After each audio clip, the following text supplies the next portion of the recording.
It's the 11th of April, 2019, and I have another very interesting project to show you. Here at our nursery at Herons, we continually get customers who bring trees that they wish to have remade or refurbished because they are not able to do it themselves, or they feel that we can probably do something different or do something better. So this is a very interesting tree, as you can see. It is not the usual run-of-the-mill bonsai because it has these two trunks and some very complicated and contorted branches. This person told me that there is a story behind this tree. This tree was made by him when he got married 30 years ago, and it was a present he gave to his wife, so I believe, and he's had it for the last 30 years, and all he's ever done is clip the little foliage pads at the end. So this is what the tree looks like today. It's very healthy, I must say, but the growth is a bit unusual.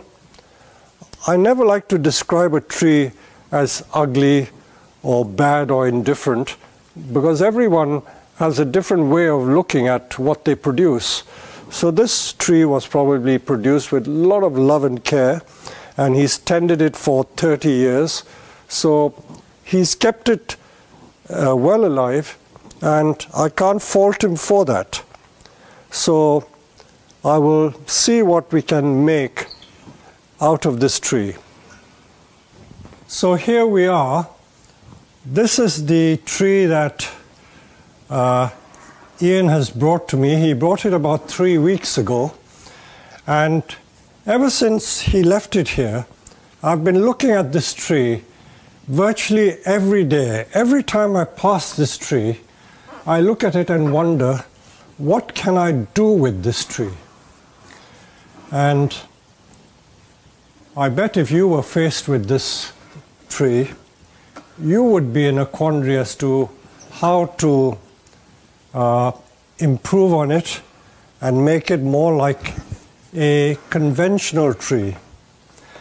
As I've already said in the introduction, I don't regard any tree as ugly, bad, or indifferent, because my philosophy in bonsai is that everyone's efforts are their own best endeavors.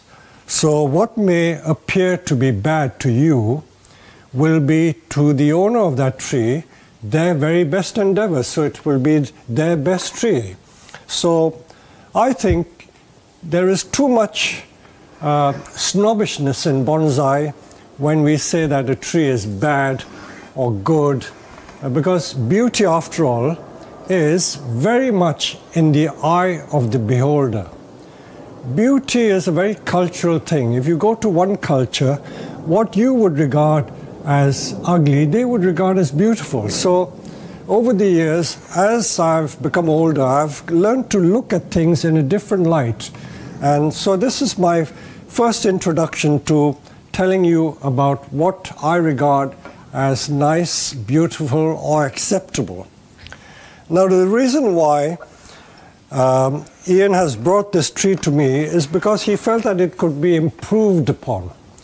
So everything can be improved. Even the very best tree can be improved. So let us analyze how I see this tree. I was told by Ian that this tree was the front, or he regards this as the front.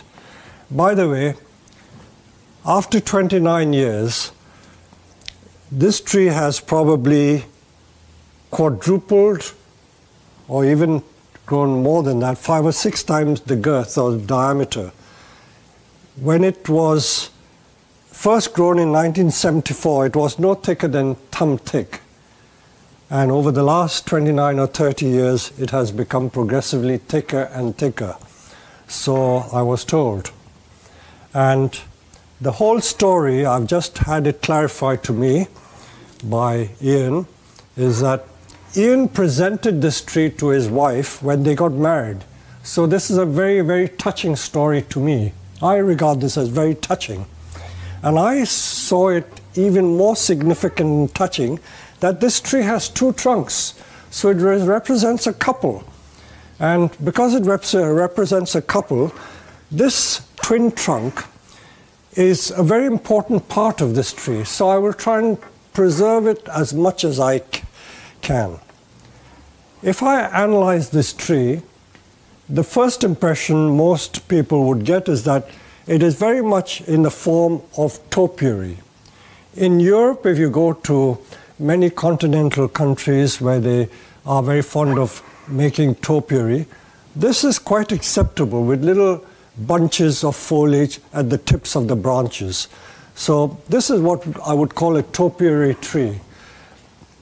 But I would not regard this as a classical oriental bonsai. Okay, also in oriental bonsai we have twin trunk trees, and this twin trunk is about the same height as the other one. So it's not a classic twin trunk, but nevertheless it is a twin trunk. Looking at the tree again, it is very flat-topped. It doesn't have a triangular shape, which most bonsai trees should have. So I need to correct that. Also, when you analyze a tree, you have to find the front of the tree or the back of the tree. The fact that it's planted in this rectangular pot like this means that Ian always regarded this as the front, and I can see why. If you look at this, this is also possible, but it's got a slight in curve there. This also shows the in curve even more. So it is what we call not a good base, not a good spreading base. If I turn the tree even more, I find that there is a bit of scar and damage here. And that makes the tree very, very interesting. So what was the side of the tree over here? I see potential here as being a possible front. So if we work with this as the front, it could be a possibility. It looks very nice. It's nice and spreading here, and the branches are evenly spread. You have two branches here, one on either side. And if we just turn it slightly, tilt it a bit, it could be made to look like this. And if I use the plastic trick or the bag trick, if we try and hide some of these branches, you could get a conical shape by doing that. Can you see? This is the conical shape, and that's the conical shape. So that would be acceptable. So that is one possible solution. Without cutting much, we would just do that, and you would get that effect. But if you wanted the full benefit of this, I would be hiding the twin trunk, which somehow would be wrong. So I'm in a quandary. So this was a possible front which I've marked. So that is one possibility. If I want to show the two trunks as much as possible, I will have to turn the tree somewhere like that, or even come back to this side and show the two trunks, and possibly again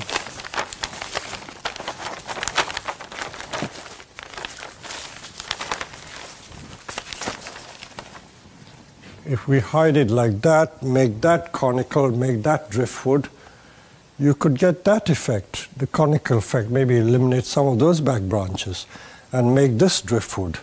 So that is another possibility.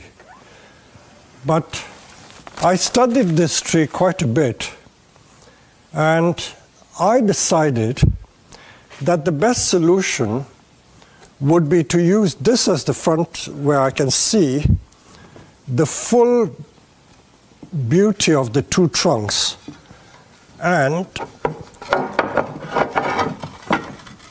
I can still get the conical shape. I will have to tilt the tree backwards a little more so that I appreciate the trunk much more. I will just prop it up with another piece of stone to make it more stable. So if I put the tree like this, I could get that effect without removing very much at all.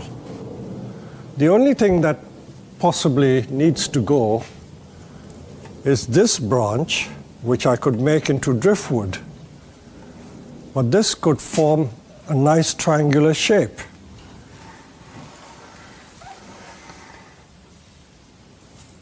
So I would pot it at a slightly different angle. So, because this is clouding the front, let's begin by doing a bit of gin here and see if we can make this a little more interesting. So if you're going to make a piece of driftwood there, I will progressively take the driftwood back in case I have cut too short.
So I keep coming back to the front of the tree. So let's look at, this is the front. This is the front.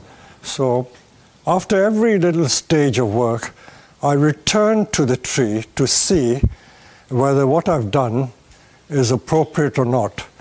This bit of driftwood has turned out beautiful. It's a lovely piece of driftwood with a lot of movement to it. So that's okay. I'm not sure about this one. I will think about that. Also, this limb is very, very long. I'm just wondering if I should make that a bit of driftwood to complement this. I think I could do that. It would turn out quite nice. So I'm going to do another piece of driftwood or the gins.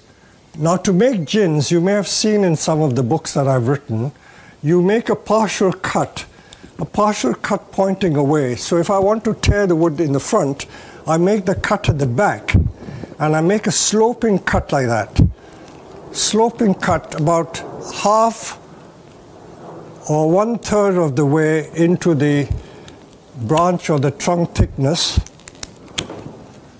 and that should enable me to be able to tear the wood away.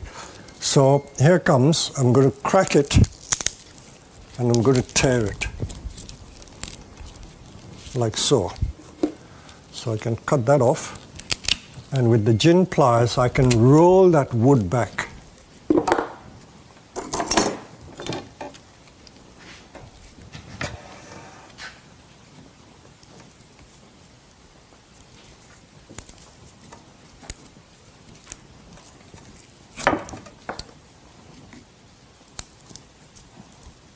It's too late to put it back.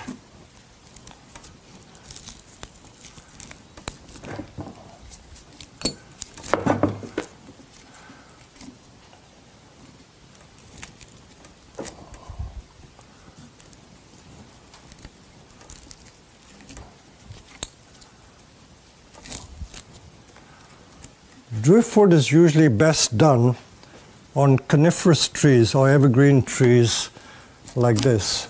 Evergreen broadleaf trees wouldn't look right. Evergreen deciduous trees wouldn't look right. If you do it to a tree like a maple, just make the hollow trunk, but don't make it white, just paint it black, because you do get trees that have had hollows in it. So we've now got this very nice 2 pieces of gin, one on either side of the tree. So coming back to the front of the tree, this is the front. So we're still seeing the 2 trunks because I want to preserve the 2 trunks as much as possible. It's still very complicated. I've got the movement there. Now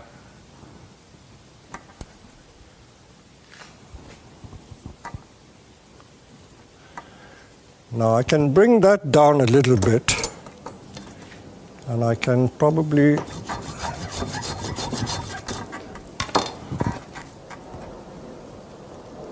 see I partly cut it so I can pull it down a little bit, but the tree will still survive. That branch will still survive. That won't suffer at all. I'm using this branch splitter to split this thick branch so that I can bend it. Yes, bendable, look at it. Beautiful, it can bend. It can come down this way. I'm going to split this as well.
Okay, I can see that this back one isn't doing very much, so I'm going to make a piece of driftwood out of that. So this will be made into another gin.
This conifer, by the way, is Chamaecyparis piscifera boulevard, or what we call the boulevard cypress.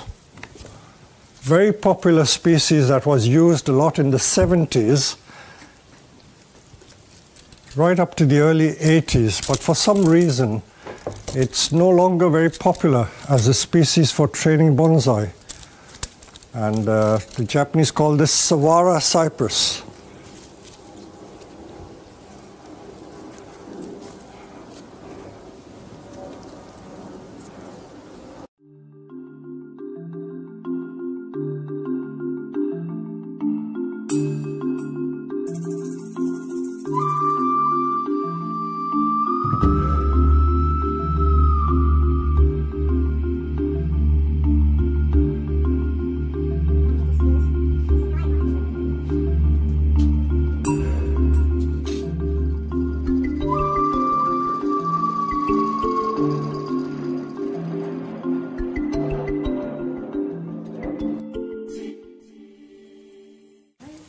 We will now look at the roots and repot this tree, as it's only early April and conifers are quite safe to repot in April and even early May.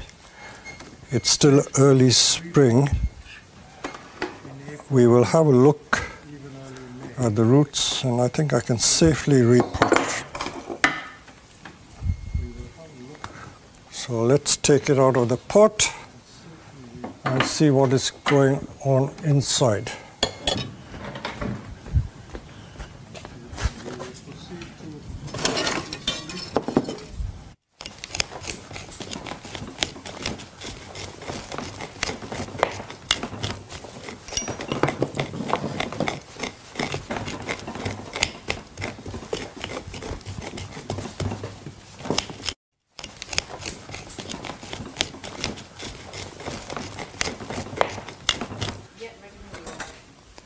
So this was the tree originally at this angle, and we've now made this the front. But after teasing the roots and doing a bit of restyling, I think this pot is now looking too deep and too heavy for this style of tree. So if I can just ask Jack to come and lift this tree out, and I'll try another pot, a primitive pot which we use for literati trees.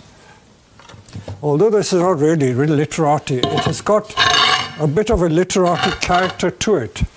So we put that tree in there, and I would say,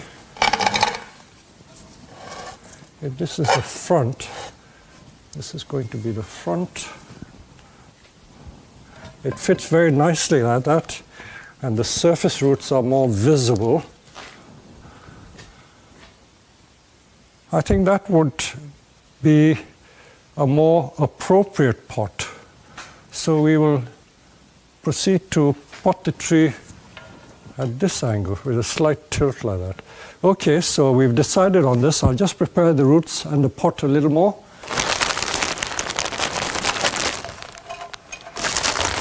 When I repot, I always put some sphagnum moss because I believe it stimulates growth more easily.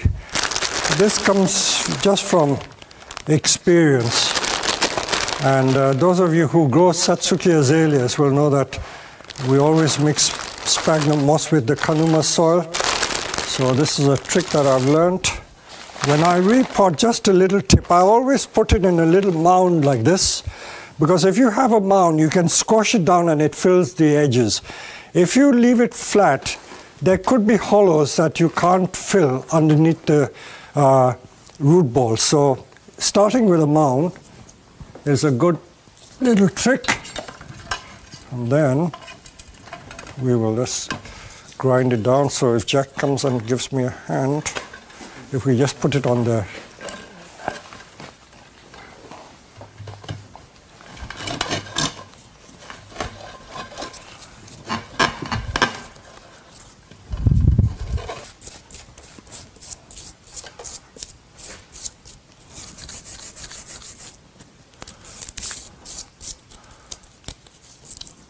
because this is a chamaecyparis, and the junipers are also part of the cypress family, I think it's okay to scrub the bark. So as with the juniper, where we remove the bark, this is the old bark. I'm not removing all the bark. You will see that it's got a lovely reddish tinge underneath. So we're dealing with this in the same way we deal with the junipers. So like polishing the bark. And this should be done annually,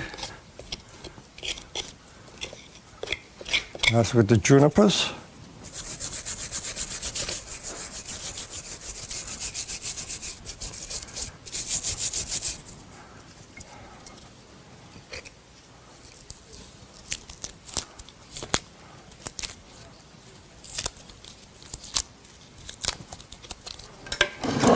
You see the lovely red color underneath.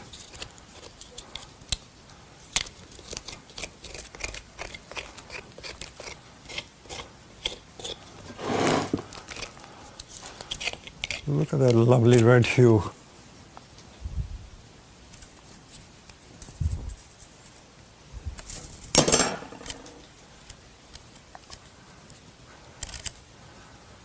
I think if you just give it a year, and then this branch will assume that position.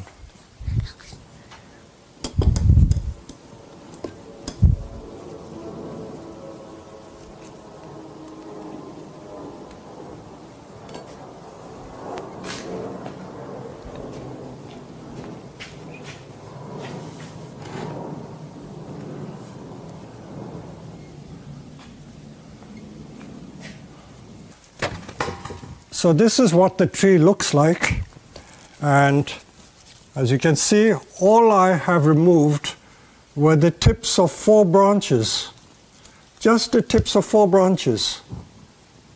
Not a great deal, but I removed it 1, 2, 3, 4, and that one was just ginned.